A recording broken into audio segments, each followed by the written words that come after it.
Mummy നോക്കട്ടെ.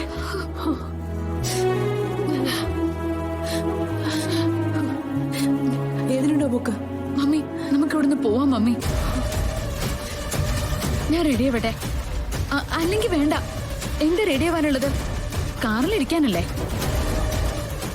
മോളെ, mummy നിന്നെ കൊണ്ടുപോകാൻ വന്നതല്ല. ഗാഥാ മാഡത്തിന് പകരം കൃഷ്ണ ഇവിടെ ഇല്ലാതെ ഗാഥാ മാഡത്തെ കൊണ്ടുപോകാൻ പറ്റില്ലല്ലോ. അവളെ എങ്ങനെയെങ്കിലും കാലൊരു കെട്ടും വെച്ച് ഇവിടെ കൊണ്ടുവന്ന് കിടത്താൻ ഞാൻ പറഞ്ഞതല്ലേ. നിങ്ങൾക്ക് രണ്ടുപേർക്ക് ഇങ്ങോട്ട് വരാമെങ്കിൽ അവളെ കൊണ്ടുവരാൻ എന്താ പ്രശ്നം? മോളെ, നീ എന്തൊക്കെയാ പറയുന്നേ? എല്ലാരും നമ്മൾ പറയുന്നത് കേൾക്കാനും അനുസരിക്കാനും നിൽക്കണോ? പിന്നെ അവരനുസരിക്കണ്ടേ?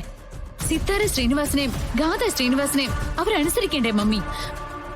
മോളെ, പെട്ടുപോയ അബദ്ധം എന്താന്ന് എനിക്ക് നിനക്ക് നന്നായിട്ടറിയാം. ബഹളം ഉണ്ടാക്കിയിട്ട് കാര്യമില്ല. ഈ കാലൊന്ന് ശരിയാവുന്നവരെ. എങ്ങനെയാ മമ്മി ആ തങ്കവും മോളിക്കുട്ടിയൊക്കെ എന്റെ അടുത്ത് കണക്ക് തീർക്കാം? എനിക്ക് ഒരു നേരം നല്ല ഭക്ഷണം പോലും തരുന്നില്ല. നരകിക്കാൻ ഞാൻ ഇവിടെ കിടന്ന്.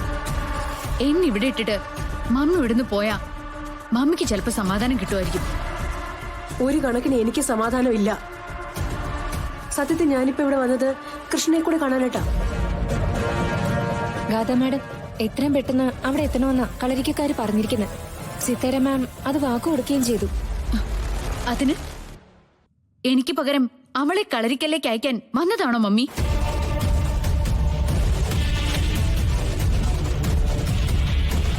മമ്മി, ഞാൻ ചോദിച്ചത് കേട്ടില്ലേ? ഇനി അവളെ എന്റെ പകരക്കാരിയാക്കാനാണോ മമ്മിയുടെ ഉദ്ദേശം? ഞാനത് അനുവദിച്ചു തരുമെന്ന് മമ്മിക്ക് തോന്നുന്നുണ്ടോ?